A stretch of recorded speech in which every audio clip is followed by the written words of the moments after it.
This video addresses series parallel circuits, a combination circuit of elements which are connected in virtually any way. So first, let's review series circuits. Series circuits are where you have two elements, or it could be more, but for every element, all the current flowing through the first element must also flow through the second element. So as you see here, and this resistive circuit down here, any current or all the current that flows through the 4K ohm resistor must also flow through the 1K ohm resistor, because there's no other path for that current to flow. For parallel circuits, a parallel circuit is defined as two elements that share, two or more elements that share the same node.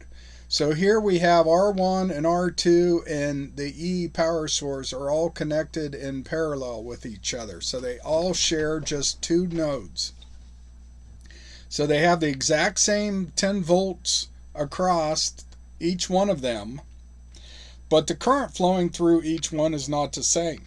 There's 10 volts, so with 20 ohms, that's half an amp flowing through R1, but that half amp flowing through R1 is a completely different half amp of electrons than what is flowing through R2. The current flowing out of the battery E is equal to the sum of the current flowing through R1 plus all of the current flowing through R2. Alright, so a series parallel connection happens when you have more than two wires attached at any point. So here's like a picture of a terminal screw, and it's got three wires attached to this screw. And so therefore the current, any current coming through, say wire 1, when it gets to this terminal, some of that wire can go out wire 2, and some of that current can go out wire 3. So they're not sharing the same wire, so they are not in series. Likewise, they're not in parallel. So here's just a picture of that shown with three resistors soldered together here at this point. So the current running through R1 gets to this point, this joint, and at this joint some of the current can continue on through R2 while some of it is going to drop down through R4. So they don't all have the same current, so they're not in series. Now if we were to connect R2, the other side of R2 to the other side of R4, then you could say that R2 and R4 are in parallel. But on this previous slide here, we don't know that the other side of R2 and R4 are connected, and so we can't say that those are in parallel. We have to see the other part of the connection. If in fact they are connected with no resistance or any other elements, but just a wire, then we would say that they are in parallel. So here's an example. I have R1 and R2, which are in parallel because they share nodes A and B. So R1 and R2 are in parallel, but they are not in, R1 is not in series with R3, and R2 is not in series with R3. All right, it's a series parallel combination. At node B here, you've got two wires coming in from the left into B and one leaving, so there's three wires. So it's not a parallel connection, it's not a series connection, it's a series parallel. Here's a slightly different. Even though we have three resistors, now we got R1 and R2 are connected at node B. Now at node B there's nothing else connected, there's just R1 and R2. So all the current flowing through R1 has no choice to also flow through R2. So we can say that R1 and R2 are in series. And then we get that series combination of R1, R2 is in parallel with R3. So again, we would call this just a series parallel circuit. Okay, so both of these circuits are just kind of classified as a series parallel circuit. All right, so let's look at how do you calculate the total resistance? Well, for a series parallel circuit, you can't do a straight calculation. You have to do a groupings, and I'll show you that. But before we do that, let's just review. If I know two resistors or more than two resistors are all in series, I just add them up. I just add those up. If I know that two or more resistors are in parallel, then I do this 1 over notation. So I have to do a 1 over R1 plus a 1 over R2 plus a 1 over R3 and so on. So we're going to be using these a lot as we go back through and try to simplify these series parallel circuits, because what you have to do is you have to identify what resistor or resistances are in series and then combine them.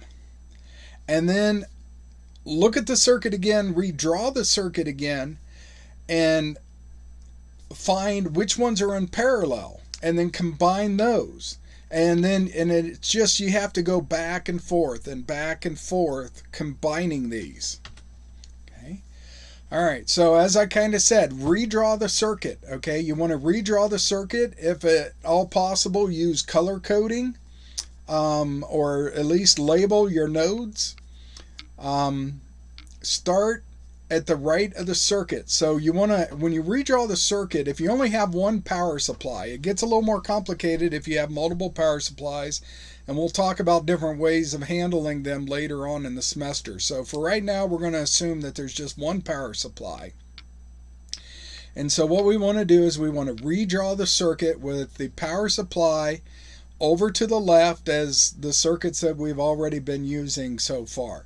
So your power supply is on the far left, and then the rest of your circuits with just various resistances is on the right side. And then you want to start simplifying over at the right side of the circuit. So at the right side of the circuit, you look for anything that's in series and combine that. If you can't find anything directly in series, then look for something in parallel and combine that. Then you combine those, redraw the circuit with that combined resistance using these equations here. So you get kind of a equivalent resistance, and then you go back and look for something else that's in series or something else that's in parallel, and then use these equations, find the total of that group of resistors, and redraw and look for series, redraw, look for parallel, and just do that over and over again until you're down to a single resistance. All right, so remember, once we do that, we can simplify our resistances. That's assuming we know all the resistances. We'll have some examples where we may not know all the resistances a little bit later, but then you can kind of reverse back through the circuit to find these values. So right now here, let's take Ohm's law. So we're going to go with Ohm's law, Kirchhoff's voltage law, and Kirchhoff's current law. Remember that these are laws that describe the way that circuits behave, and so these can always be applied. So if you know a voltage and a current, you can find the resistance, or if you know the current and the resistance, you can find the voltage. That should be a multiplication there, though, current times resistance. Okay. If you have Kirchhoff's voltage law, which says that you go around a loop, any loop, it doesn't matter which loop. You pick one point in the circuit. You start going around the circuit in a clockwise manner, and when you return back to that node, and adding up the voltages along the way, paying attention to signs, the signs of the voltages, when you get back, you're going to be at 0 volts. Okay? And then there's Kirchhoff's current law, which says you pick any point in the circuit and add all the currents coming into that point and subtract all the currents leaving that point, and they end up being 0. So all the current coming in is equal to the current leaving. Alright, so here's an example of a simple circuit with 3 resistors. And looking at this, hopefully you can just kind of see the way it's drawn. It's very easy to see that R2 and R3 are actually in parallel. And then if we combined R2 and R3, we would find out that the parallel equivalent of that would be 10 ohms. Then you could take R1, which would be in series with that combination, and that would give you a total resistance then of 22 ohms. All right, so given that, we can now use Ohm's law. Taking the total voltage divided by the total resistance gives us the total current of 5.45 amperes. All right, now if we took that current out, we actually get this repeating 454545. All right, so if you take it out to a lot of decimal places, you'd see that it just goes out. So remember, when you're doing your assignments, you need to make sure that you carry it out to at least 5 decimal places. And then when you're adding or calculating values, use at least 5 decimal places, so that when you put it in Blackboard to 3 digits, you pick up any rounding that you need to correctly. If you round and then use the rounded value to do further calculations, it's very easy to get some round off error. So take it out to at least 5 digits to make sure that all your values will be okay. Alright, so now if I know that my total current is 5.45 amperes, I can calculate the voltage drop across resistor R1 as being 65.5 volts. Okay, again, out to 5 places it's 65.455. So to put it in Blackboard, I rounded it up. But when I do any calculations for any other values, I want to make sure I use the 5-digit value. Alright, so given that, then I can calculate using Kirchhoff's voltage law. I have 120 volts minus the 65.455 volts. See how I'm using the 5-digit value here? That leaves me 54.545 volts across the parallel combination of R2 and R3. Alright, so I can calculate the current through R2 using Ohm's law. I can calculate the current across R3, or through the current, the current through resistor R3 by using Ohm's law. I know the voltage and I know the resistance, so I can find the current. Okay, I can then verify this by taking my total current and subtracting off the current through R2 minus the current through R3, and that should be equal to 0.00, okay, out to 4 to 5 digits at least. And so when I round that up, right, and to 3 significant digits, we get the special case of 0.00. All right, so here is a circuit. As I said, we've got the voltage source is over on the left-hand side. So it's already been drawn there. Now you may want to draw it so that the resistors are going in straight lines, but you know, that may help you sometimes. But for this example here, I just am going with what I was given. So we have R2 and R4 are connected in series. So you see that anything flowing through R2, the 40 ohm R2, is also have to flow through the R4, 40 ohms of R4. So that's a total of 80 ohms that current's going to have to flow through. So we can redraw this with an 80 ohm resistor. Okay, so we had two resistors, we redraw that into one resistor with 80 ohms. Alright, so now if I look down here, I can see that this 25 ohm and this 100 ohm are in parallel.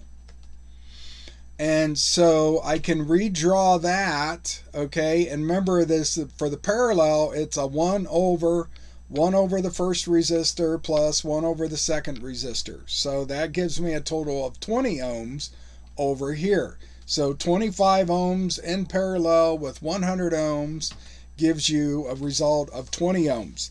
Remember to check. The smallest of these two resistors is 25 ohms. When I calculate a parallel, that parallel value is 20 ohms. 20 ohms is less than 25 ohms.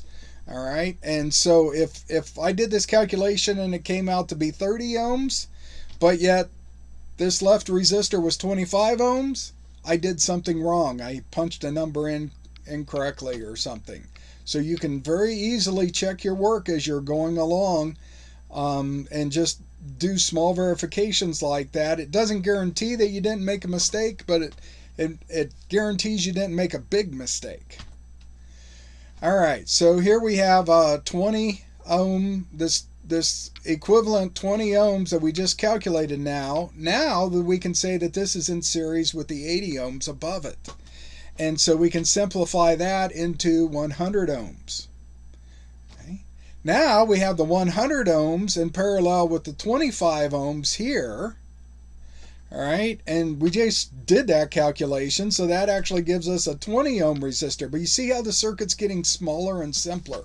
So we have 20 ohms, right? These two in parallel simplified down to 20 ohms.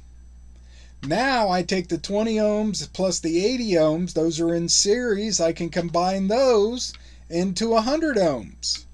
So now I've got this 100 ohms, which is in parallel with this 25 ohms, and I can simplify those down into 20 ohms.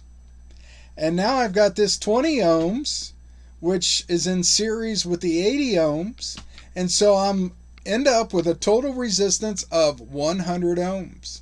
So I have a total resistance, all those resistors that we started out with way back here, all of these simplified down to one simple resistor with 100 ohms of 100 ohm value. So I have 50 volts applied to 100 ohms, all right, which gives me 1/2 of an amp flowing through the current now. All right, but hopefully you walk through these slides and see how we can combine these. So again, series, combine those. Parallel, combine those. Look for something smaller, 20 ohms. Oh, series, combine those, 100 ohms. Oh, those two are in parallel. 25 and 100 gives us a 20 ohm. All right, 20 ohms in series with 80 ohms gives us 100 ohms. 100 ohms in parallel with 25 ohms gives us 20 ohms. And 20 ohms in series with an 80 ohm gives us a total of 100 ohms.